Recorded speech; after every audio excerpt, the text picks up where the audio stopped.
Bueno, probablemente en el litoral mediterráneo peninsular, en el sureste de la península ibérica, en fin, en Andalucía, en muchas regiones, en las Baleares, la mayor parte del turismo que se sigue practicando, del turismo costero al menos, sigue siendo un turismo básicamente similar al que se ha practicado a lo largo de los últimos 30, 40 o 50 años. Un turismo muy masificado, muy de temporada, efectivamente un turismo con precios bastante bajos en el que se prima la cantidad y no tanto la calidad. ¿Hasta qué punto la población local, la residente o los turistas son más o menos conscientes de esto? Pues desde nuestro punto de vista está casi todo por hacer. Hay cada vez, está claro, más gente que quiere otro tipo de turismo, que valora otro tipo de cosas, pero desgraciadamente desde el sector, desde una parte del sector y desde las administraciones no se está trabajando suficientemente para ir cambiándolo y aprovechar otras oportunidades y pensar en el largo plazo, claro.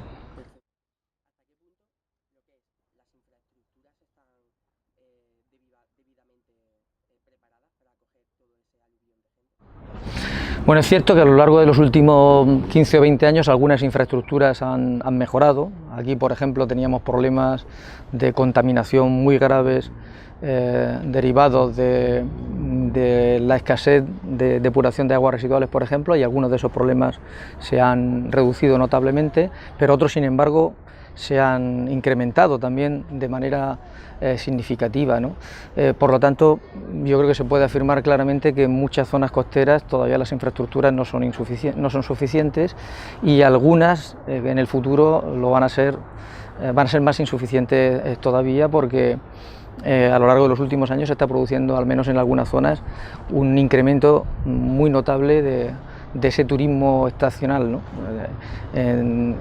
lugares muy conocidos, pero incluso en lugares menos conocidos, ¿no? Sabemos que en Baleares, por ejemplo, la misma población local ya está reivindicando que se limite, se regule el turismo, especialmente en época estival, pero en lugares como Cartagena, donde nos encontramos ahora mismo, ya se empieza a pensar que, por ejemplo, en agosto, algunas infraestructuras para la interpretación cultural ya no pueden atender a tal cantidad de turistas.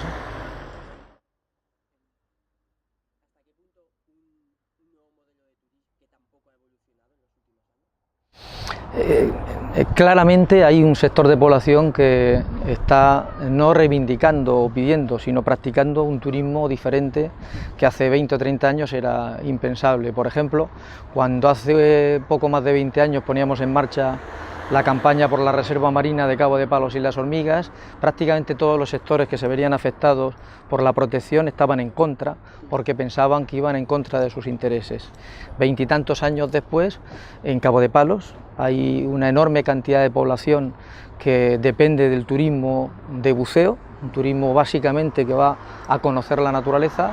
Las medidas de regulación y de restricción y prohibición han propiciado una recuperación de los recursos pesqueros que están beneficiando a los pescadores y el sector hotelero se está viendo beneficiado también de algo que antes era absolutamente impensable. La gente paga por ir a ver naturaleza y disfrutar de una naturaleza en buen estado de conservación y eso, lejos de perjudicar a los sectores turísticos, lo que hace es que les está favoreciendo. Y eso a su vez ha propiciado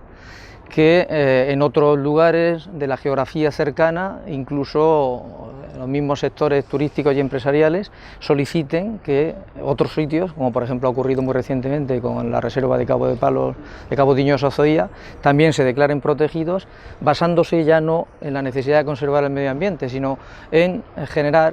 un tipo de turismo distinto que contribuya a otro modelo económico o a otro tipo de ingresos que antes eran sencillamente incomprensibles para mucha gente.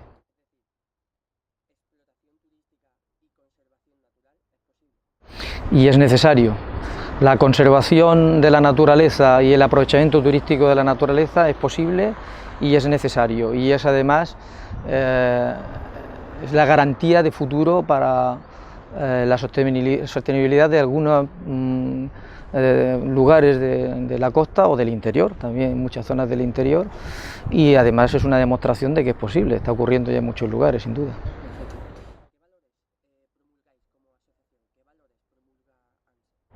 ANS es una organización de defensa de la naturaleza similar a otras muchas en España y en el mundo,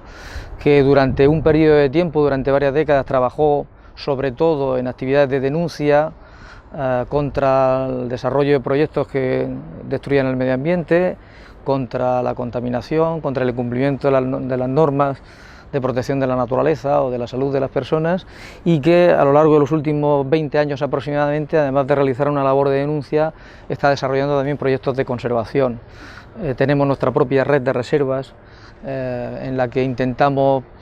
demostrar a la administración, a distintos sectores de población, de que la naturaleza se puede conservar y gestionar de una manera distinta. Intentamos trabajar cada día en mayor medida en colaboración con administraciones cuando se dejan o cuando quieren, o con sectores productivos, con agricultores, con el mundo de la mar, con los pescadores, con otras organizaciones de defensa de la naturaleza, en desarrollar proyectos de muy diverso tipo, proyectos de recuperación de especies asociadas a un manejo agrícola adecuado, por ejemplo, a la creación de áreas marinas protegidas, a la custodia del territorio, en fin, intentamos que nuestro trabajo no se limite solo a denunciar, sino a poner en práctica alternativas de desarrollo, introducir cambios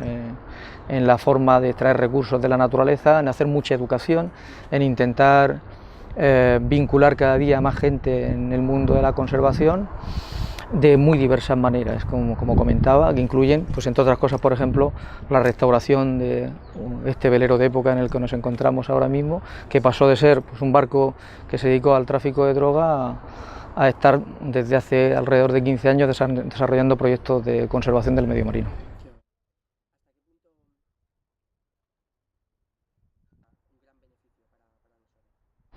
La campaña de la Reserva Marina, por la creación de la Reserva Marina de Cabo Tiñoso-Azoía, se inició hace alrededor de 17-18 años aproximadamente. Por aquel entonces pocos pensaban en que la región de Murcia podía tener una segunda reserva marina de interés pesquero, y efectivamente hace apenas un par de meses que se ha producido la declaración de la reserva, que ha llevado un trabajo a todos los niveles bastante intenso, también de buscar mucha colaboración. Por aquí han pasado, por ejemplo, barcos del Fondo Mundial para la Naturaleza, los barcos más emblemáticos de Greenpeace, el Rainbow Warrior 2 en su momento, el Esperanza, el Arctic Sunrise, han pasado por aquí en apoyo a la declaración de la Reserva Marina,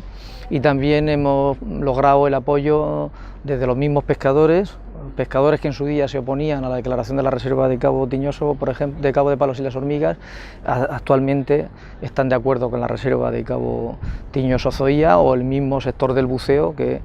protagonizó junto con ANSE la última acción de protesta submarina para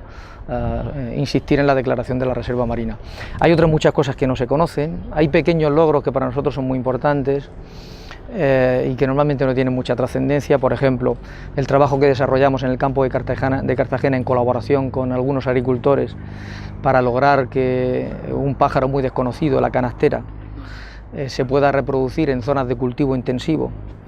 que son las que este ave ha elegido para reproducirse, con preferencia, por ejemplo, a espacios naturales próximos. El pájaro se reproduce en campos de patatas, que son labrados continuamente. Nosotros comunicamos a los agricultores dónde se encuentran los nidos de este pájaro, que se alimenta, por cierto, de insectos, es decir, que le beneficia en último caso a la agricultura, y ese agricultor, en colaboración con nosotros, realiza unas prácticas agrícolas que garantizan que los huevos, los nidos no son triturados y por tanto el animal sale para adelante. Esos pequeños logros que a veces no trascienden son para nosotros muy importantes. Los trabajos que se están haciendo, por ejemplo, de recuperación de las riberas del río Segura, con algunos propietarios de terrenos, con agricultores, recuperando el bosque de ribera, son muy interesantes. Los primeros trabajos de restauración de arenales en La Manga, en el entorno del Mar Menor,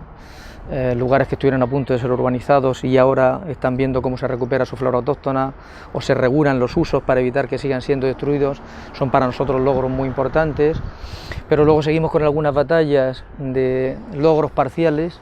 que no se han terminado de solucionar. Por ejemplo, actualmente estamos intentando que no se retome el proyecto de construcción de Puerto Mayor para unas 900 embarcaciones en el último tramo de costa que queda de La Manga, de cierta envergadura sin urbanizar, alrededor de 25 hectáreas y más de 1 kilómetro de playas, que pensamos debe ser restaurado y no debe ser destruido. En fin, la verdad que hay un montón de proyectos en los que estamos trabajando actualmente y sería difícil decir cuál de ellos es para nosotros más importante. Yo creo que desde el más pequeño hasta el de más trascendencia a nivel social, todos ellos aportan un grano de arena a la conservación y todos tienen, desde nuestro punto de vista, la misma importancia, el mismo valor.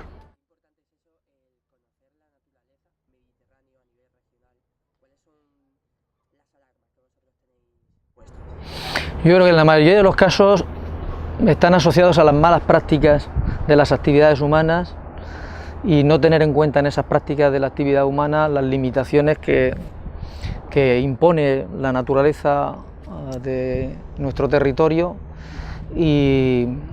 un poco la visión cortoplacista, digamos, el interés más cercano. Por ejemplo, es asombroso que todavía en la región de Murcia existan miles de hectáreas de regadío ilegal distribuidas en un territorio semiárido y que la administración, reconociendo problemas muy graves asociados a las malas prácticas agrícolas, como por ejemplo la contaminación por nitratos del Mar Menor o de otros puntos, pretenda soluciones únicamente basadas en la ingeniería y no en atajar el problema en su origen, ¿no? El desarrollo urbanístico, que podría parecer que es algo propio del pasado, sigue manteniendo en muchas zonas turísticas de la costa mediterránea española y de nuestra región demasiados proyectos durmiendo y esperando mejores momentos para ser retomados y continuar con la línea que se planteaba en el pasado. O, por ejemplo, las administraciones están retomando infraestructuras que, con el sello de posible desarrollo sostenible y respeto al medio ambiente, vienen a intentar aprovechar nuevamente los espacios naturales para presionar con nuevas demandas que antes no existían, mediante la construcción de pasarelas, nuevos paseos marítimos y una serie de actuaciones que, rodeadas de turismo verde, turismo sostenible, turismo compatible con la conservación de la naturaleza, intentan, yo creo que, tergiversar el interés de ese cambio en el modelo turístico.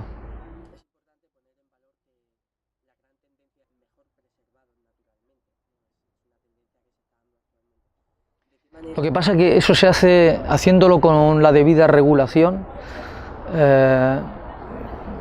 Haciéndolo con la debida regulación garantiza que no se deteriora el medio y que además se genera economía a medio y largo plazo, ¿no? Si con ese tipo de actuaciones lo que hacemos es deteriorar los espacios que han sobrevivido a otros proyectos todavía mucho más impactantes, lo único que estamos haciendo es poner en peligro un modelo que puede ser perfectamente sostenible.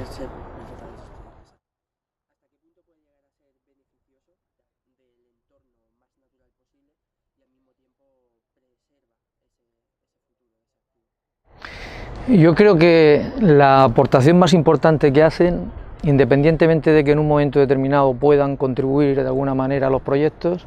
es precisamente el cambio de actitud en la gente, el que la gente comprenda que las cosas se pueden hacer de una manera diferente y que eso deben de hacerlo independientemente de que apoyen o no apoyen a la conservación con proyectos concretos. Si lo hacen, mucho mejor todavía. Pero yo creo que lo importante es eso, es que cambien la actitud de otro tipo de turismo, de otro tipo de empresas que hacen las cosas de una manera inadecuada. Esa sería la aportación más importante desde mi punto de vista que llevarían a cabo este tipo de propuestas.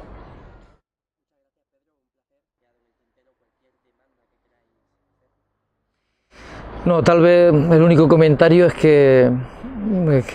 aunque parezca un tópico, la conservación de la naturaleza y la apuesta por un futuro diferente es una obligación de todos los ciudadanos, no es algo que nos compete a las organizaciones de defensa de la naturaleza nada más, ni a las administraciones, e incluso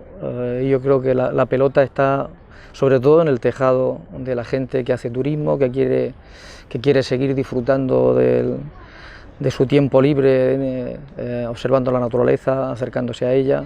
sin necesidad de que otros la protejan. El papel que debemos de jugar de todos es igual de importante que el que realiza la administración o las organizaciones.